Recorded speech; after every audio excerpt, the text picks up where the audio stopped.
everyone, welcome back to my October wrap-up. Most of the books I have for October, I try to stick with kind of a horror, Halloween kind of theme. But except for the two audiobooks that I listened to, and these were just because they happened to become available at the time, and I didn't want to pass them up. The first one I no longer have. This was a library rental. It was one of those play-away things that's kind of the self-contained audio player. You just plug in your own earphones and turn it on and off you go. I've tried to show you the cover off my iPod of the actual book. It's probably the best I can tune into. It's called Ready Player One, and it's by Ernest Cline. And it's like adult, kind of adult fiction. 374 pages, originally published in 2010. And the book takes place in 2044. And as it's described in the book, it's kind of an ugly place. Most people tend to escape from reality by spending most of their time in a virtual reality world known as Oasis.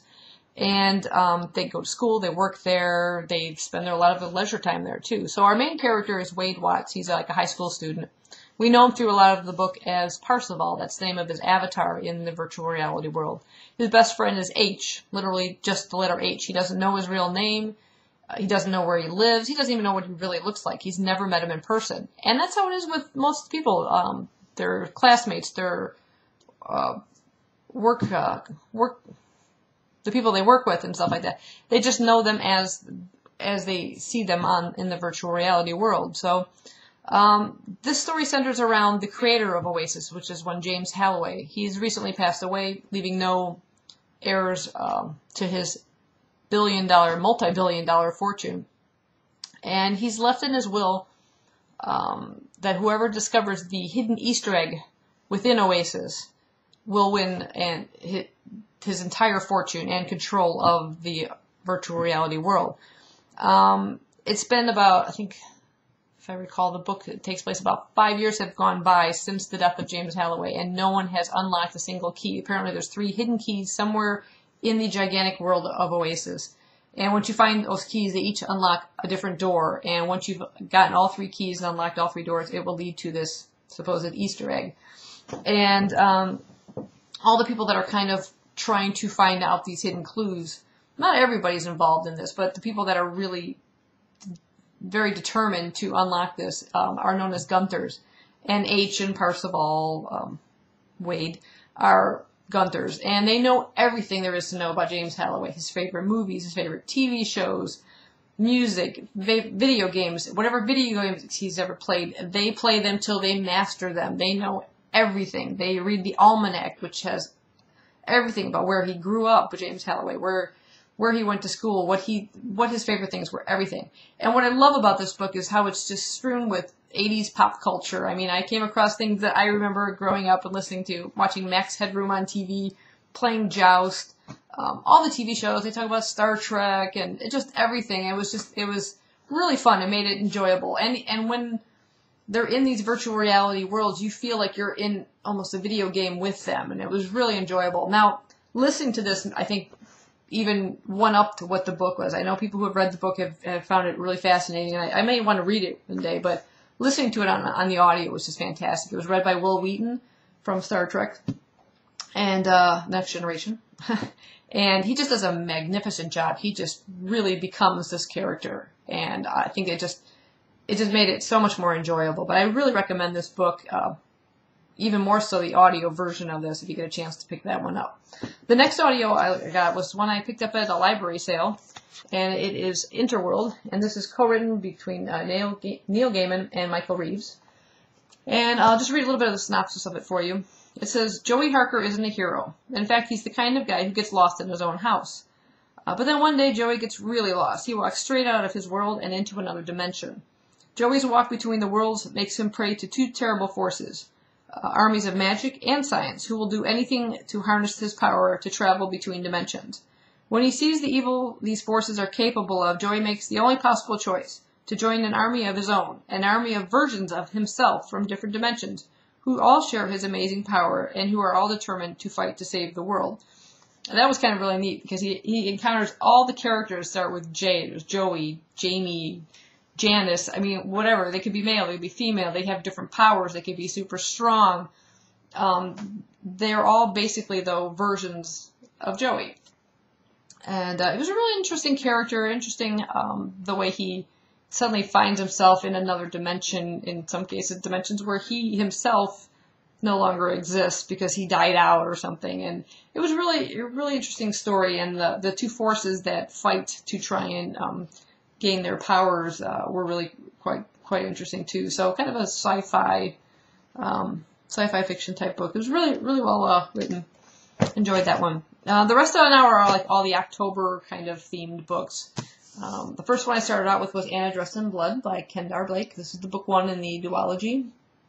I really enjoy this one. I've already posted a review on my channel, so you can go check that out.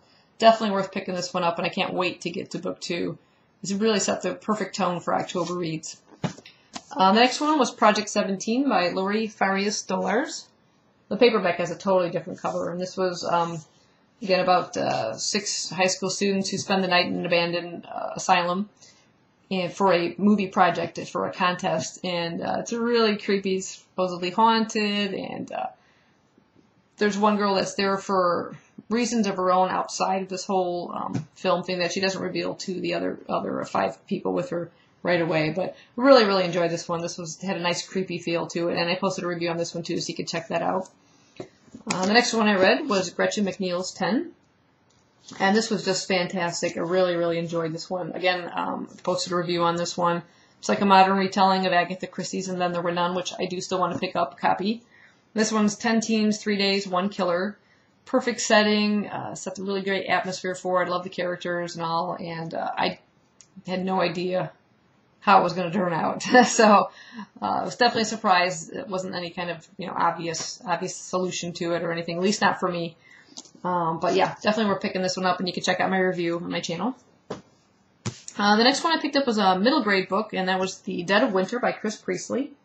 And this was really enjoyable. It's I think it was on one of my Friday reads or posted earlier, where I kind of read a little from the first few pages of it.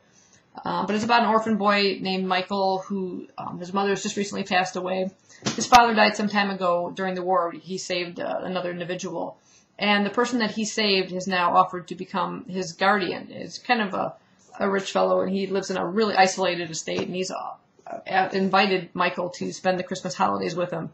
And this place is kind of creepy, and there's some hauntings and really great imagery in it. And like I said, I really like the writing of it. It gives this kind of Edgar Allan Poe type feel to it, gothic-y kind of mystery as well. So definitely worth picking this one up. If you don't mind reading middle grade, I love them. I love all age groups, so it doesn't really read like a really young reader, so I would definitely recommend that one. The next book had a definite impact on me, and I posted a review on this, and that's The Devouring by Simon Holt.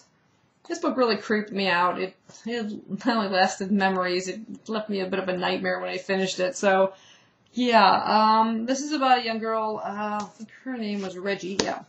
And she works in a used bookstore and happens to come across this, it's like a handwritten journal called The Devouring on it. And she's kind of intrigued by it and brings it home. And she's all into horror. She works at a used bookstore that focuses on horror. She likes horror movies and everything. And this book talks about these evil demonic beings known as devourers. And it says they will inhabit human bodies on Starry Night, the darkest hour of the winter solstice, and basically take over your body and discard your soul to who knows where. So they feast on your fears. So her and her best friend decide to test it out and subject themselves to their deepest fears. And nothing seems to happen until her younger brother starts acting very strange. And this book, like I said, it's just really great pacing. The characters really cared about Reggie and her fight for her younger brother's soul. And, yeah, it just was creepy. I have yet to pick up book 2 or 3, so as soon as I can get up the nerve, I will continue this. But definitely pick this one up. And, again, if you want to find out more, it pretty much covered it just now anyway. But I did post a separate review for this one. The last full book I read is kind of one I just kind of threw in there because I had time before the end of the month. And I just recently picked it up, and it's A Monster Calls by Patrick Ness, and based on an idea by Siobhan Dowd. And the reason I actually bought this, I think like I said it was like a used bookstore or a library sale. I'm not sure which one it was, but it was pretty inexpensive. But I'd heard really good reviews about this. And also I love the illustrations throughout this book. I mean, the cover is just awesome. These like full ink display, some of them like 2 pages or some on 1 page, and they're just really amazing illustrations. It just kind of drew me in right away. And I didn't know much more about this book. I thought, okay, maybe, you know, it's got a monster in it, sure. Sort of fits the theme for October, but it is not strictly a horror story. It's more of a coming-of-age story about this young boy. His name is Connor, and he's been having a nightmare in which there is a monster. And one day, or I should say one night, a real monster shows up, but it's not the one from his nightmares, the one that really terrifies him. So he's not too afraid of this one that's kind of standing there looking at him and everything. And between the monster comes and tells him these stories, and he's seeking truth from Connor. And Connor doesn't quite know what he's talking about, but together, through the course of the story, this truth is uncovered, and this deep secret that he's been hiding in this nightmare, we find out more about. It says in the description, so I'm not giving anything away, that his mother has started treatment, and she's suffering from cancer. So that's a big part of this story, and this is a very emotionally moving book. This kind of hit me just about like Fault in Our Stars by John Green. I got very near the end of the book, and, you know, break out the Kleenex.